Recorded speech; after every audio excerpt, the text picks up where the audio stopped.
오늘 함께 나눌 말씀 읽겠습니다. 로마서 3장 21절부터 26절 말씀입니다. 로마서 3장 21절부터 26절까지 말씀 우리 한 목소리로 오늘 같이 읽을까요? 같이 읽습니다. 시작. 이제는 율법 외에 하나님의 한 의가 나타났으니 율법과 선지자들에게 증거를 받은 것이라.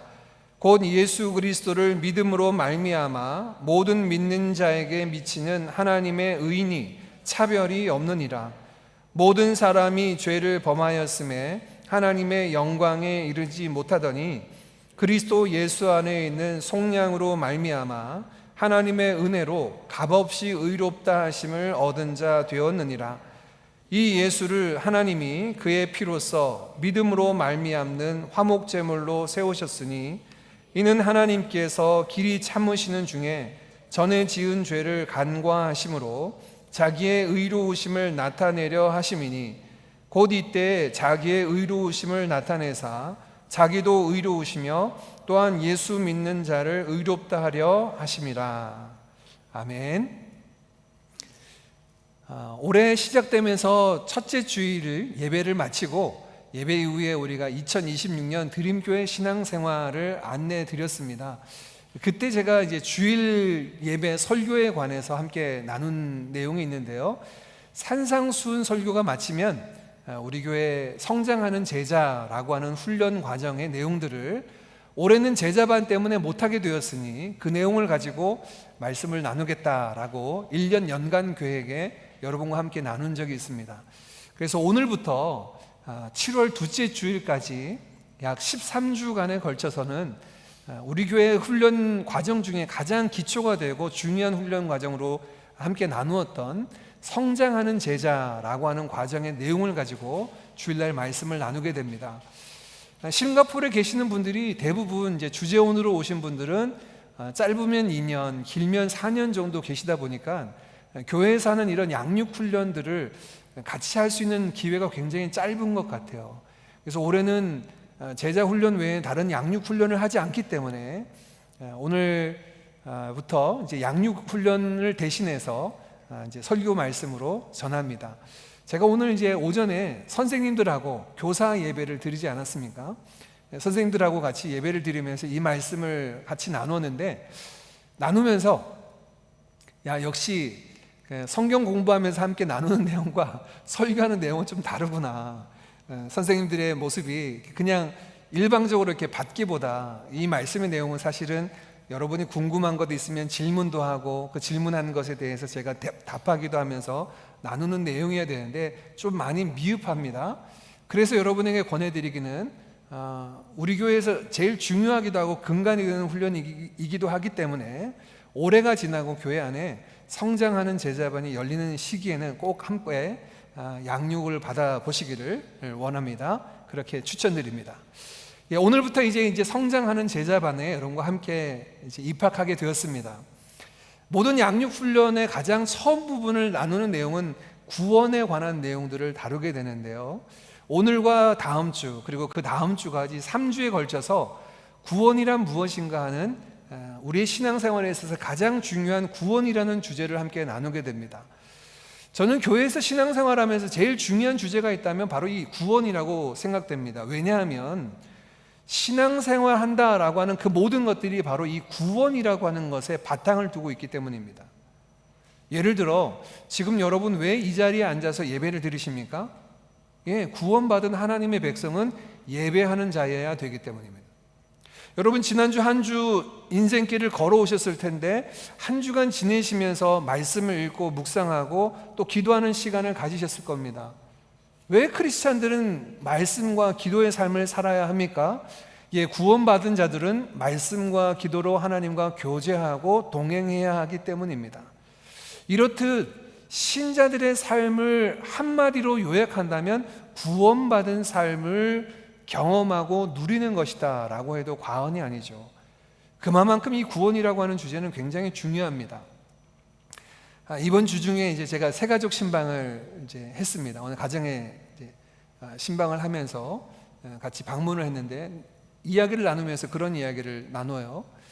목사님, 제가 지금까지 오랜 신앙생활을 하면서 이 구원이라는 주제에 대해서 이렇게 깊게 나누거나 오래 이렇게 생각해 본 적이 별로 없었던 것 같습니다. 그래서 드림교회 와서 구원이라는 주제에 대해서 이렇게 나누게 된 것이 참 새롭기도 하고 도전이 되고 은혜가 됩니다 하는 말씀을 나눠주시더라고요. 그래서 참 제가 그 자리에서 참 감사하다라는 마음이 듭니다. 신앙생활하면서 이 구원을 빼고는 말할 수가 없어요. 구원을 빼고 말하는 건 시체와 같습니다. 그런데 여러분, 오늘날 이 구원이라는 주제가 별로 우리에게 주목받지 않아요. 교회 밖에 있는 비신자들에게도 구원, 예수천당이라는 이야기는 별로 선호가 떨어지기도 하고요. 교회 안에서 신앙생활하는 신자들에게도 구원이라는 주제, 예수 믿고 하나님의 의로움을 입는다라는 주제는 마치 박물관에 먼지 쌓인 오래된 유물처럼 저기 뒤에 있는 관심 밖의 일이 되어버린 것이 오래된 것 같아요. 이 신자들에게도 관심이 있는 주제는 뭘까요?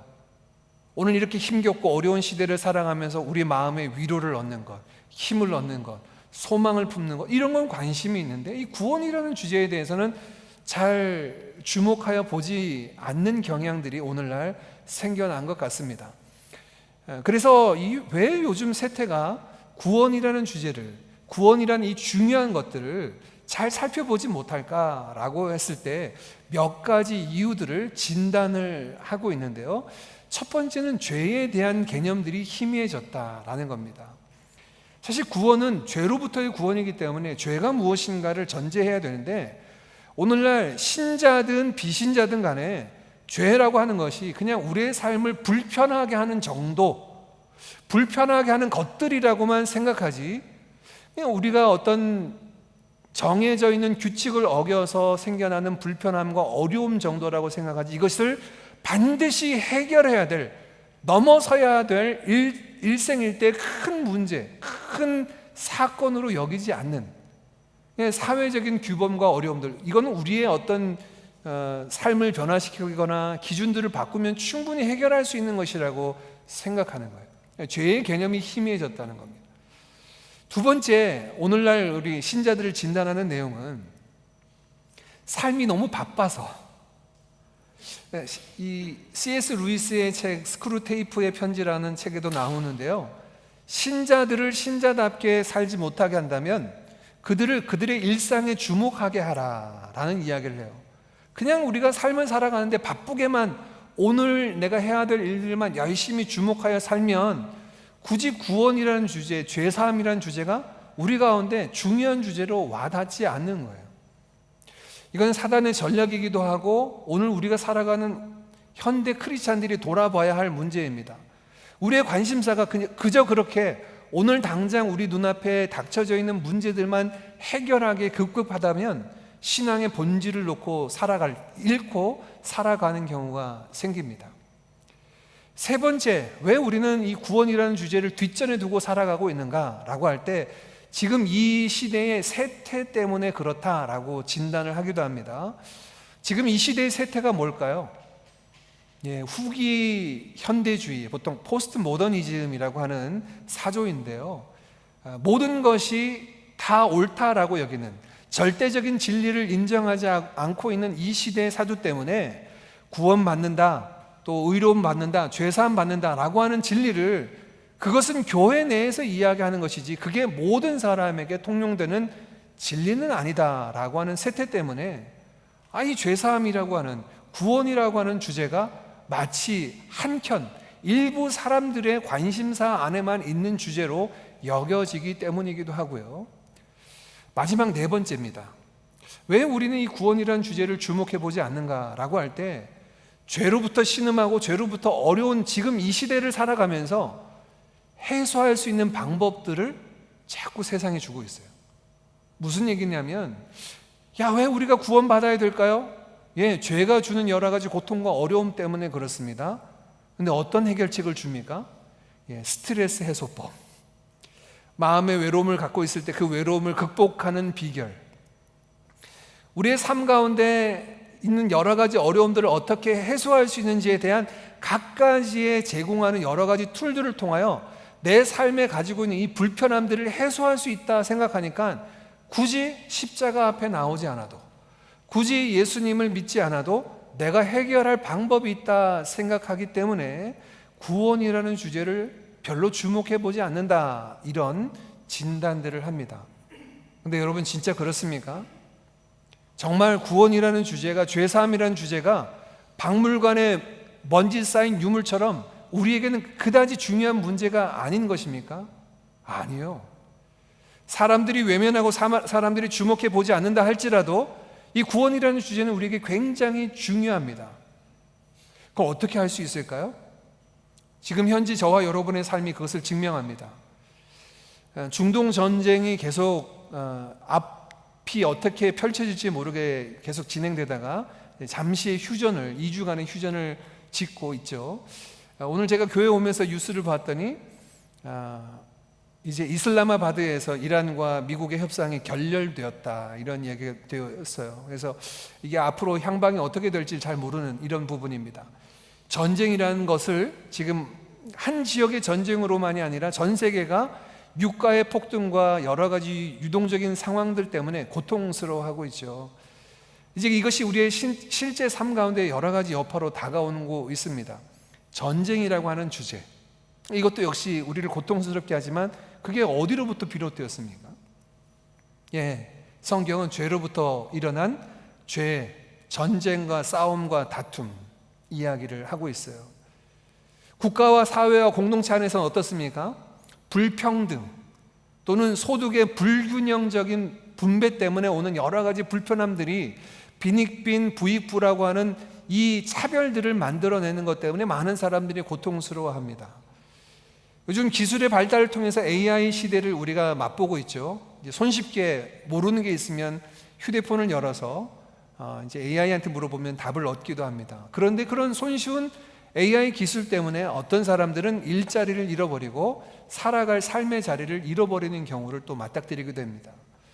편하고자 또 유익해 보고자 만들었는데도 불구하고 이것이 인간의 삶을, 인간의 일자리와 우리의 미래를 대해서 불투명하다라고 예측하는 사람도 있어요.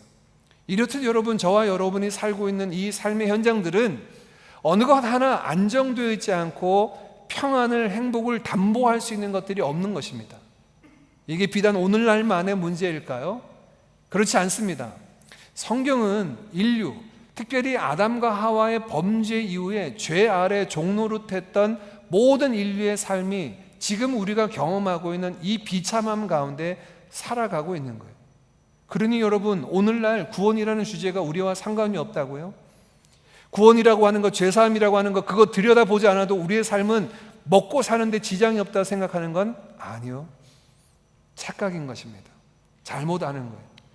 그래서 오늘부터 우리가 3주간 이 구원이라고 하는 주제를 좀 긴밀하게, 좀 깊숙이 좀 살펴보려고 하는데, 오늘은 그 구원이라고 하는 주제의 첫 단추입니다. 로마서 3장 21절부터 26절까지 6절의 구절들인데요, 이 6구절 안에 가장 많이 반복되는 단어가 하나 있습니다. 의로움이라고 하는, 의라는 단어가 7번이 등장합니다.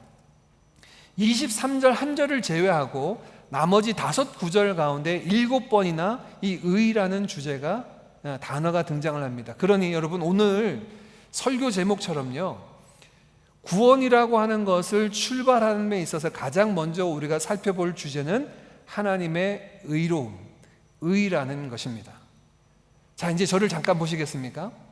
이게 이제 오늘은 이제 약간 설교인 듯 성경 공부인 듯 하는 그런 내용일 텐데요. 그래서 잘 안 따라오시면, 살짝 놓치시면 무슨 얘기인지 모를 수가 있습니다.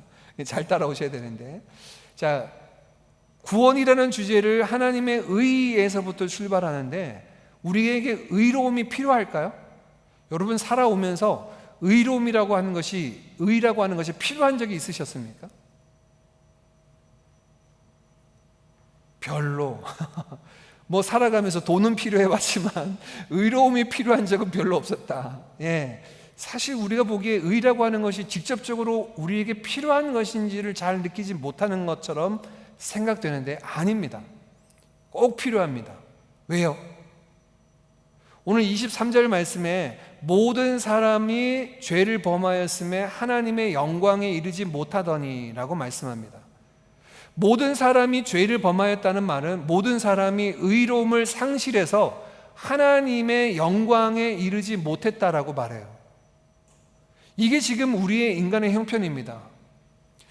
성경의 말씀의 진단에 의하면요, 저와 여러분이 살아가는 것이 이렇게 힘겹고 어렵고 지난한 일이다 라고 생각되는 이유는 돈이 없어서의 문제도 아니고 건강하지 못해서의 문제도 아니고 예측할 수 없는 미래가 우리의 문제도 아니고 하나님의 영광에 이르지 못했기 때문에, 그 하나님의 영광스러움을 바라보고 경험하지 못했기 때문이다라고 성경은 이야기하고 있는 거예요. 왜 그렇습니까? 저와 여러분의 만듦새 때문에 그래요. 하나님이 세상의 모든 만물을 다 지으셨는데 그 중에 하나님의 형상을 따라 저와 여러분을 만드셨습니다. 그래서 저와 여러분의 만듦새와 쓰임새는 하나님의 형상, 하나님의 닮은 꼴로 만들어져서 그 하나님의 모사품대로 하나님의 영광을 드러내고 그 하나님과 함께 교제하고 하나님과 함께 사랑하고 사귀는 관계 속에서 그 살아가도록 만들어진 존재인데, 죄가 우리 가운데 들어오면서 우리 가운데 의로움을 놓쳐버리니 하나님의 영광에 이르지 못하는 상태가 되었어요. 다시 얘기하면 이렇습니다. 왜 지금 살아가는 것이 이렇게 힘겹습니까? 성경의 답은 우리가 의롭지 못해서 그래요. 우리가 의로움을 놓쳐버렸기 때문에 그렇습니다. 우리에게는 이 의로움이 필요합니다. 단적으로요, 사람들이 살아가면서 여러분이 이야기하셨던 것처럼 의로움이라고 하는 것이 밥을 먹여줍니까? 뭘 해줍니까? 그런데도 불구하고 사람들이 살아가면서 선하게 살려고 하고 의롭게 살려고 하는 의도가 있어요. 우리의 속사람의 마음들이 있죠. 왜냐하면 하나님께서 범죄한 우리임에도 불구하고 선을 사모하는 마음들을 여전히 남겨두셨기 때문에 그래요. 그 사람들은 의롭게 산다고 돈이 얻어지는 것도 아니고 선하게 산다고 해서 내가 지위가 높아지는 것도 아님에도 불구하고 의롭고 선하게 삶을 살아가고 싶다라는 마음을 가졌는데, 문제는 로마서 1장 17절부터 오늘 본문 바로 앞절인 로마서 3장 20절까지 무엇을 얘기하고 있냐면, 사람들이 아무리 열심히 의롭게 되려고 의의를 다시 회복하려고 노력해봤지만 안 되더라는 얘기예요. 유대인도 안 되고 율법을 가진, 약속을 가진 유대인도 안 되고 양심을 가진 이방인들도 안 되더라는 거예요. 사람의 몸으로는 그 의의를 가질 수가 없습니다. 우리의 열심으로는 그 의의를 취득할 수가 없어요. 제가 요즘 이제 그 제자반에서 함께 이런 구원에 관한 내용들을 나누고 있는데요, 남자 반 여자 반 동일하게 각각 다른 분이 질문을 하셨는데, 질문이 뭐냐면, 목사님, 우리에게는 자유의지가 있지 않습니까? 라는 질문이었습니다. 프리윌, 자유의지, 선과 악을 택할 수 있고 우리의 의지를 통하여 하나님 말씀 앞에 순종할 수도 있고 불순종할 수도 있다 하는 생각을 가진 이 자유의지가 우리 안에 있다라고 이렇게 질문을 하셨습니다. 그래서 제가 어떻게 대답을 해드렸냐면, 우리에게는 자유의지가 없습니다 라고 대답을 드렸습니다.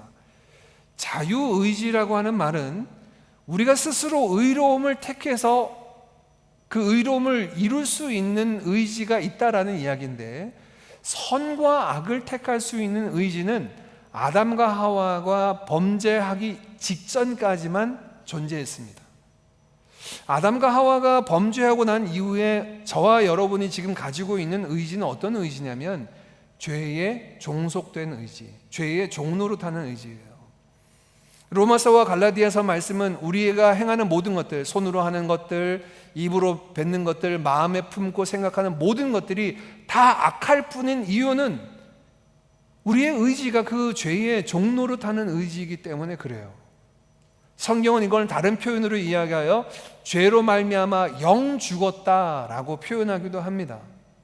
우리의 의지로는요, 아무리 무엇인가를 이루어내려고 하더라도 의를 이룰 수가 없어요. 절망스럽죠.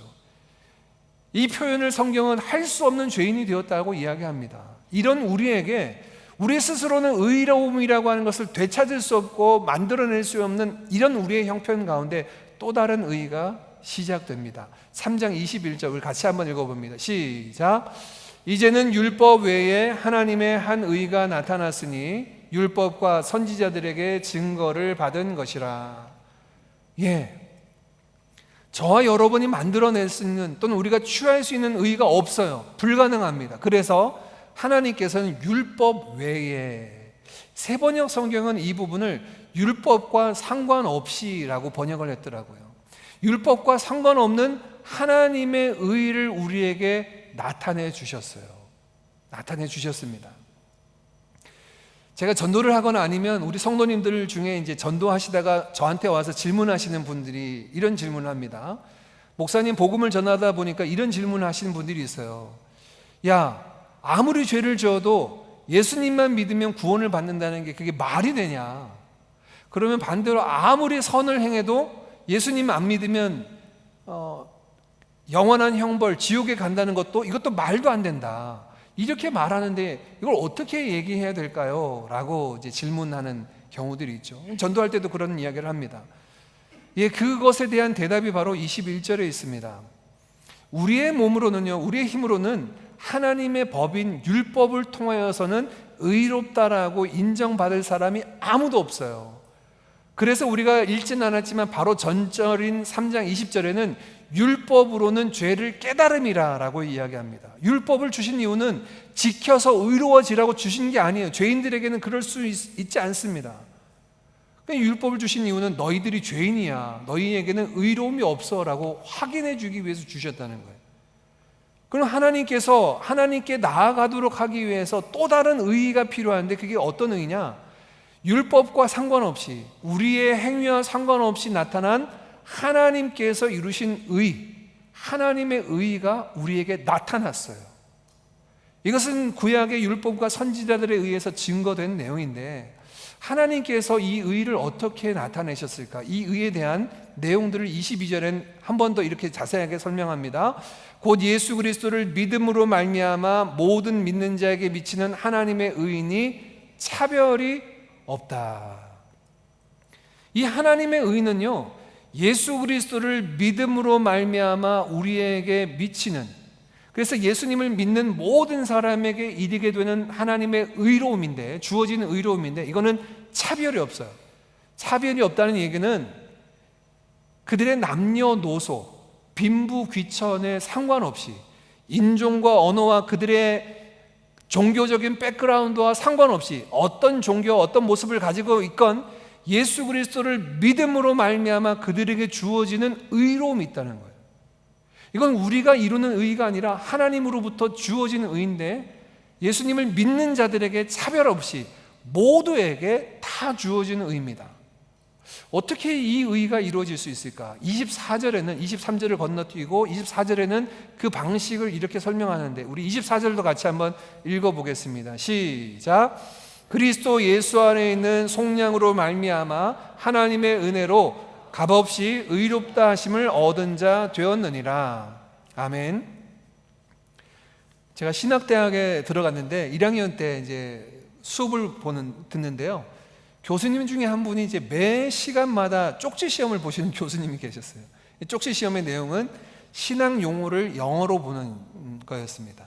신학 용어를 한글로 적으시면 그걸 영어로 이제 쪽지 시험을 보는 건데, 그래서 그때 이제 외웠던 여러 가지 신학 용어, 영어로 된 용어들이 있는데 그 중에 하나가 redemption입니다.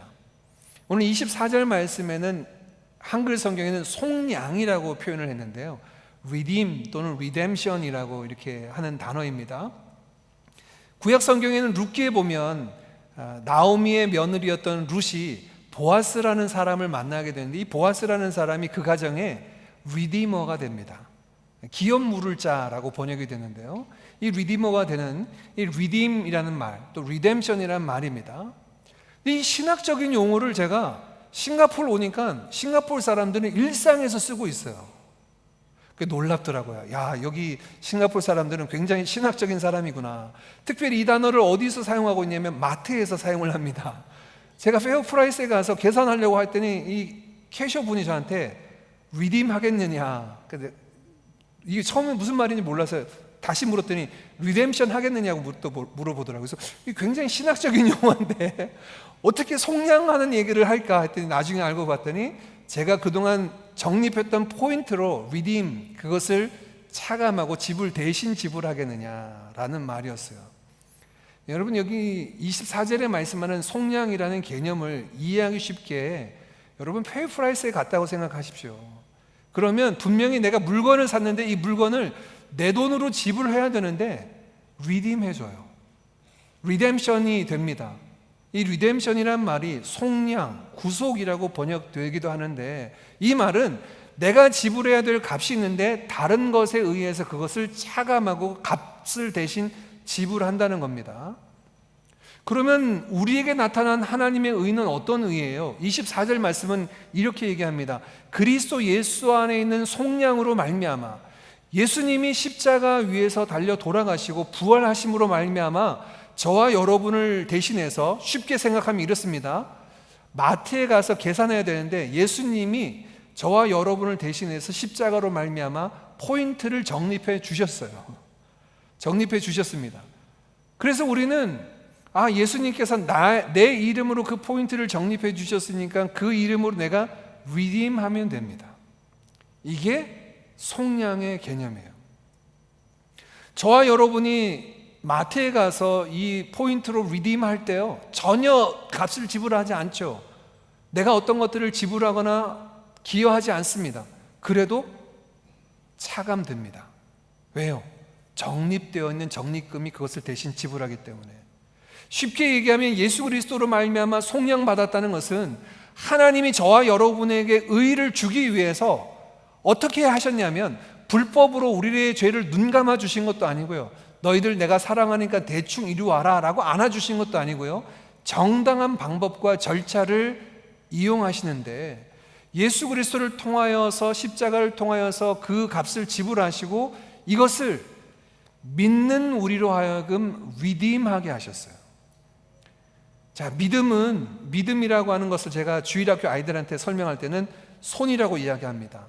하나님께서 우리에게 이 포인트로 리딤을 해주시려고 하는데, 차감해 주시려고 하는데 이것을 받는 손이 필요합니다. 이 손이 믿음이라는 손이에요.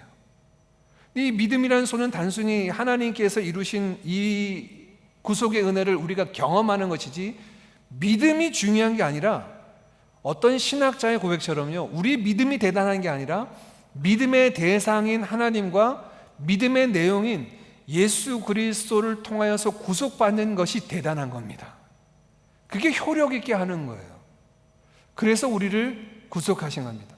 24절 다시 봅니다. 여러분, 이 이해를 가지고 다시 보겠습니다. 그리스도 예수 안에 있는 속량으로 말미암아 하나님의 은혜로 값없이 의롭다 하심을 얻었다는 거예요.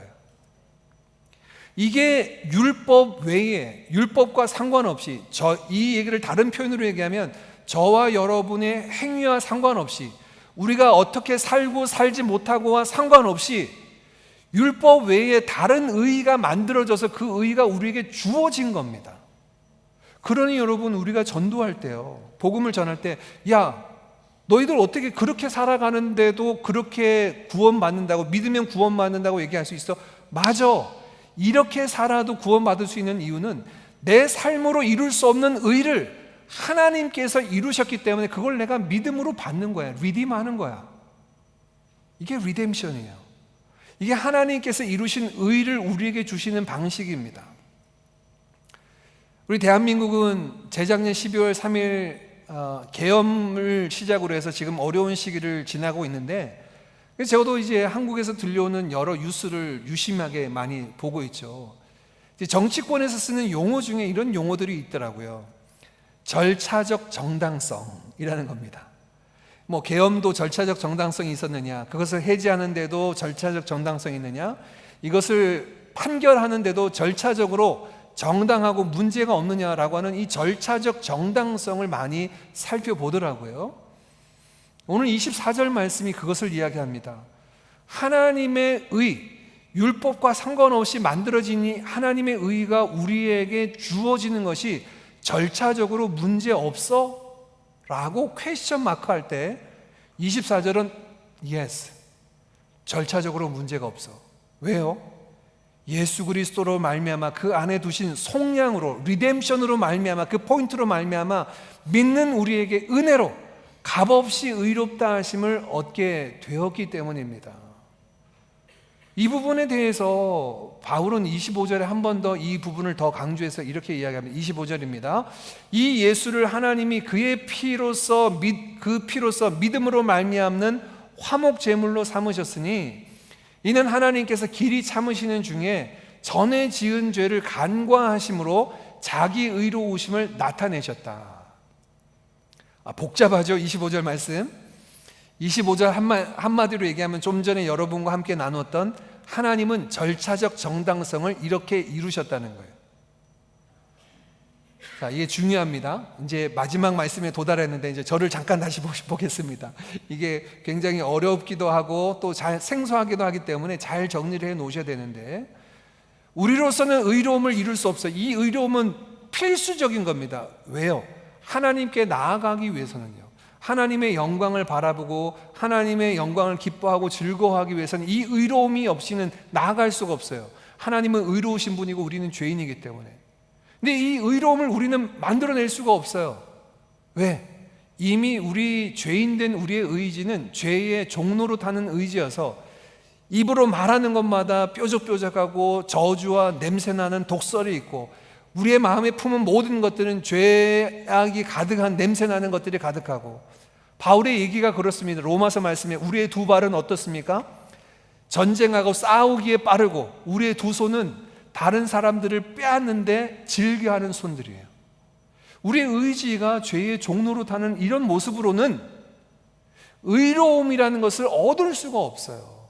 그래서 하나님께서 택하신 방법은 당신이 사랑하는 하나님의 백성들을 되찾기 위해서 하나님의 의로움을 우리에게 주시기로 하셨습니다. 하나님의 의로움을 주시기 위해서 우리에게 포인트를 쌓으시는데, 어떤 포인트를 쌓으셨냐면 예수님을 십자가에 내어주셔서 저와 여러분이 대신해야 될 그 죄의 값을 대신 지불하고 리뎀션, 그 포인트를 만들어 놓으신 거예요. 속량을 이루신 겁니다. 이거를 이제 그 캐셔 앞에 가서요, 저 리딤 하겠습니다 라고 믿고 고백하면 돼요. 믿음이라고 하는 거는 하나님이 은혜로 값없이 준비해 놓으신 이 리뎀션 포인트를 제가 리딤 하겠습니다 라고 믿고 고백하는 게 믿음입니다. 그러면 하나님께서 이루신 이 의를 우리의 의로 여겨주시고 주시겠다는 거예요. 이거를 이제 신학적인 용어로는 칭의라고 이야기합니다. 의로운 자가 아니에요. 그냥 의롭다고 칭해 주겠다는 겁니다. 법정적으로 의롭다고 칭해 주어서 그 의를 가지고 하나님 앞에 나아가게 돼서 하나님의 자녀로 하나님을 예배하고 하나님의 영광을 바라보고 기뻐하고 즐거워하는 자로 살아가게 된 것입니다. 그래서 오늘 이제 마지막 결론입니다. 26절에는 의라는 단어가 3번이 등장합니다. 제가 지금까지 여러분과 함께 나눴던 이 의라는 주제를 잘 생각해 보면서 각각의 의가 어디에 속해 있는 의인지를 여러분 파악을 하셔야 돼요. 분류해 내셔야 됩니다. 첫 번째입니다. 곧 이때 자기의 의로움을 나타내사. 자, 이거는 누구의 의일까요? 제가 지금까지 이제 여러분과 함께 나눈 의가 3가지가 25절까지 3가지 의가 있습니다. 첫 번째, 하나님이 가지신 의. 두 번째, 하나님이 절차적 정당성을 위해서 예수님을 통해서 만들어 놓으신 의. 그리고 세 번째는 이 절차적 정당성을 우리에게 주시는 하나님의 의로움을 믿음으로 말미암아 우리를 의롭다고 여겨주시는 의, 우리의 의. 이 3가지 의가 있어요. 이 3가지가 지금 26절에 각각 나옵니다. 자, 첫 번째, 자기의 의로우심을 나타내셨다라고 하는 것은 어디에 속한 의일까요? 1번 하나님의 의. 저도 이게 그 말씀을 준비하면서 제가 이 퀴즈를 여기다 적었는데 첫 번째와 두 번째가 왔다 갔다 합니다. 자기의 의로움을 나타내서 자기도 의로우시며 라고 하는 이 두 의가, 하나는 하나님이 가지고 계신 의로움이고요, 하나는 예수 그리스도를 통하여 리딤 하시는 방식, 절차적 정당성을 이루어서 만들어 놓으신 의로움, 각각의 의로움을 이야기하는 겁니다. 그래서 또한 마지막 세 번째 의로움은 뭡니까? 예수 믿는 자를 어떻게 하라고? 의롭다 하려 하심이라. 우리에게 그 의로움을 주신 겁니다.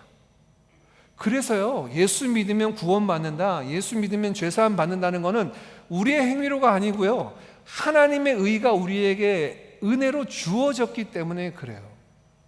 이게 여러분 신약 성경, 신약 시대에 와서만 이 말씀을 하나님께서 주셨을까요? 처음부터 우리에게 죄인 아담과 하와가 타락하고 범죄하고 죄인이었는데 그때부터 온 인류는 다 죄인으로 살아가게 되는데요, 옛날 구약에 살던 사람들에게는 구원의 방법이 이게 아니었는데 예수님이 오고 난 다음부터 이 방법으로 우리를 구원하실까요? 아닙니다. 다시 돌아가면 여러분 21절을 기억하십시오. 율법 외에 다른 하나님의 한 의가 나타났는데 이것은 율법과 선지자들에 의해서 증거된 거다라고 말씀하고 있어요. 이 하나님의 의를 우리에게 주시는 방식은요, 이미 구약 성경, 아니 성경 전체가 우리에게 말씀하고 있는 반대, 대표적으로 이 로마서 3장 바로 다음 장인 4장 3절부터 5절까지가 그것을 소개합니다. 좀 길지만 같이 한번 읽어봅니다. 같이 읽겠습니다. 시작.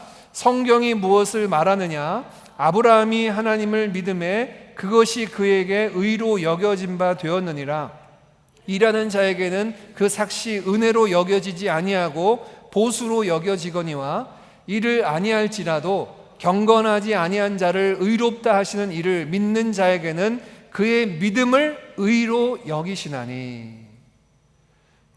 여러분이 믿음으로 말미암아 의롭다함을 입는다는 것은 예수님이 오시고 난 다음에 생겨난 구원 법칙이 아니라 이미 하나님께서 오래전부터 가지고 계셨고 아브라함에게 그것을 나타내시기도 하셨습니다. 창세기 15장 말씀에 하나님께서 아브라함에게 약속을 주셨을 때 아브라함이 이를 믿음에 그를 의롭다 여겨주셨던 그 언약 체결식에서 그를 의롭다 하신 거거든요. 그 믿음을 보시고 의롭다 하셨는데 그 이유는 이미 그렇게 하나님께서 모든 죄인들을 구원하시는 방식을 단 한 가지, 자기가 의로워져서 구원받는 방식은 불가능해요. 죄인들로서는 나타날 수가 없어요. 그래서 하나님이 가지고 계신, 하나님이 예수님을 통하여 만들어 놓으신 이 포인트, 예수님의 의로움이라는 포인트를 우리에게 주심으로 말미암아 구원하시겠다는 것은 처음부터 우리에게 가지고 계신 계획입니다. 그래서 뭐라고 말씀하셨냐면 이 사이의 4절 말씀, 일하는 자에게 주어지는 것은 보수입니다. 이게 무슨 말씀을 하고 있냐면, 만약 우리가 이 의로움을 위해서 무엇인가 이것저것 일해서 의로움을 얻게 된다면 이거는 은혜로 얻어진 게 아니라 삭스로, 보수로, 임금으로 벌어진 겁니다. 그런데 아니에요.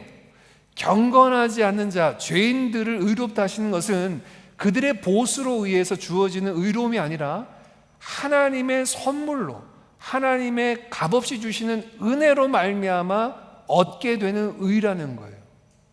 그러니 여러분, 에베소서 2장 말씀처럼 아무도 자랑할 수 없습니다. 에베소서 2장 8절 9절 뭐라고 이야기합니까? 이것은 은혜로 말미암아 믿음으로 우리에 주어진 것이니 아무라도 자기의 육체를 자랑할 수 없습니다. 내가 열심히 이루어서, 내가 똑똑해서, 내가 선하기 때문에, 내가 다른 사람보다 더 거룩한 삶을 살았기 때문에 의롭게 되었다고요? 그럴 수 없어요. 자, 이게 오늘 본문 말씀의 내용 전부입니다. 자, 이제 우리에게 적용하고 마치겠습니다. 성경에서 말하는 구원의 첫 단추는 하나님의 의로움입니다.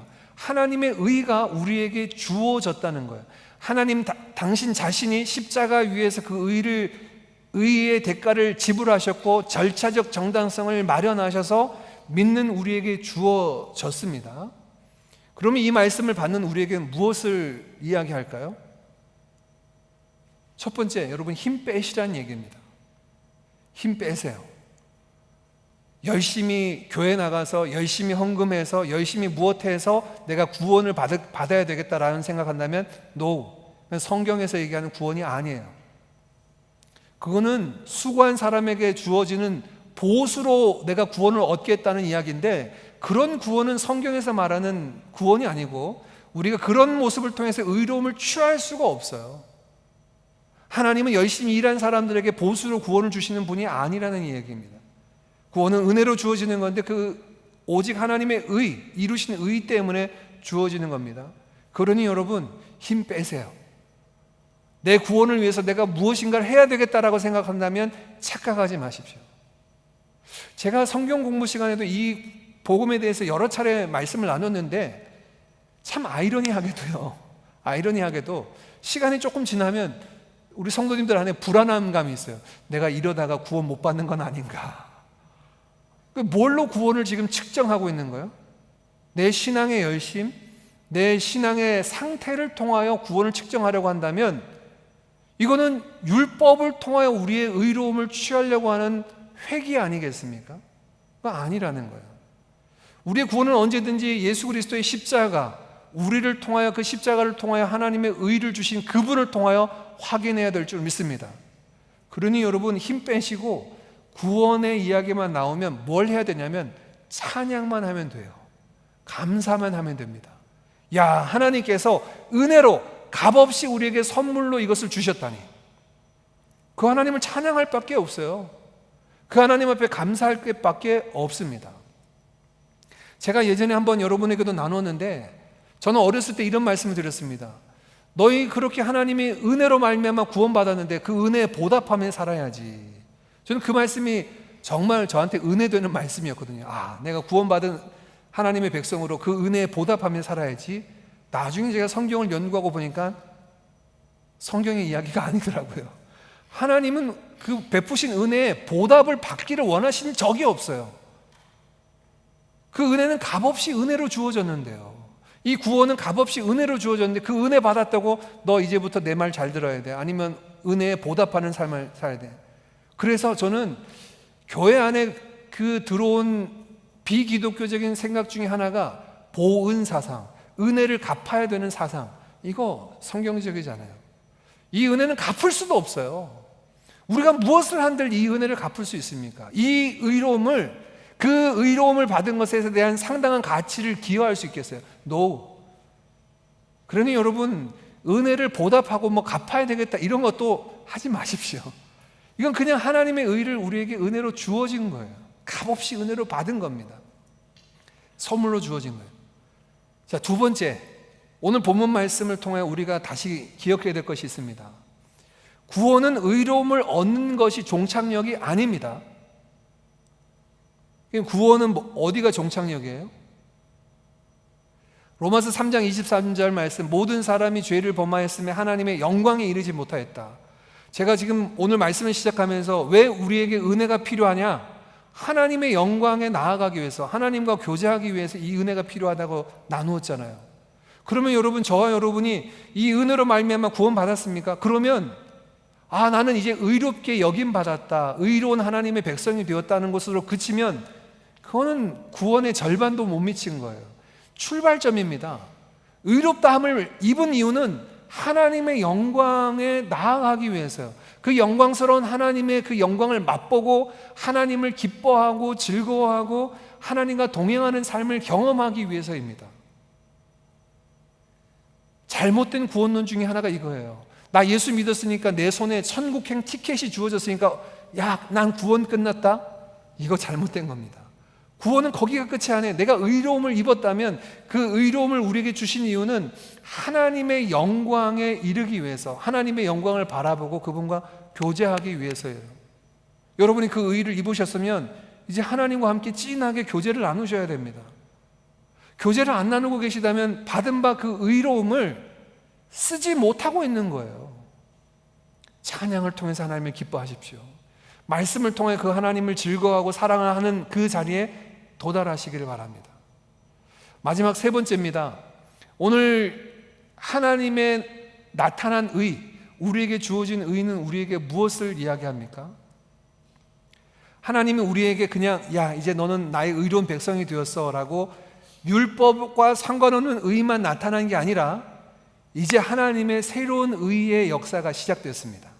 어떤 의냐면 우리로 하여금 의롭다고 칭할 뿐만 아니라 우리의 속사람을 바꾸시기 시작합니다.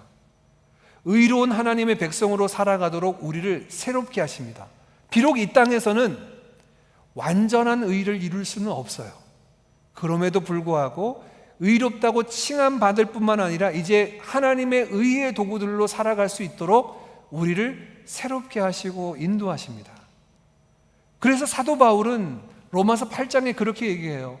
하나님께서 우리를 이제는 죄의 병기가 아니고요, 죄의 도구가 아니라 의의 도구로 사용하신다고 얘기해요. 의롭다고만 칭하신 게 아니라 이제 우리로 하여금 의의 도구로 이 땅 가운데 살아가도록 우리를 새롭게 하십니다. 어떻게 해요? 말씀을 통하여 인도하시는 거예요. 야, 너희들 이제 의로운 하나님의 백성이 되었지? 그러면 이제 그 의를 향하여 한번 걸음마 해보자. 걸음마를 시작하면서 하나님의 의를 향하여 걸어가는 삶이 어떤지를 경험하고 그 삶 속에서 누리는 은혜가 무엇인지를 또 경험하고, 그 의로운 삶으로의 초대가 오늘 말씀, 주어진 하나님의 의 때문에 시작됩니다. 이게 성경에서 말씀하시는 구원의 내용이에요. 우리가 이 구원을 향하여 달려나가기를 원합니다. 저와 여러분에게 나타난 하나님의 의, 그 의는 다른 게 아니에요. 예수 그리스도를 통하여서 보여주신 하나님의 의입니다. 그 의를 향하여 우리가 달려나가야 됩니다. 이 의는 우리가 취하는 게 아니에요. 오늘 여러분이 집에 가셔서 이 본문 말씀을 다시 한번 반복해 보십시오. 오늘 26절도 우리는 의롭다 여김을 받은 겁니다. 항상 우리에게 의는 수동태로 주어지는 겁니다. 밖에 있는 하나님의 의가 믿음이라고 하는 것을 통해서 우리에게 주어질 뿐이에요. 그래서 그 의가 주어지면 우리는 하나님의 자녀가 되고 하나님 앞에 나아갈 수 있는 부분이 됩니다. 우리의 의는 어디에서 확인되어야 됩니까? 예수 그리스도 안에서. 하나님께서 이루신 그 절차적 정당성인 예수 그리스도 안에서 그 의로움이 확인되어야 됩니다. 우리를 향하신 그 하나님의 의로움을 향한 고백들로 함께 나아가겠습니다.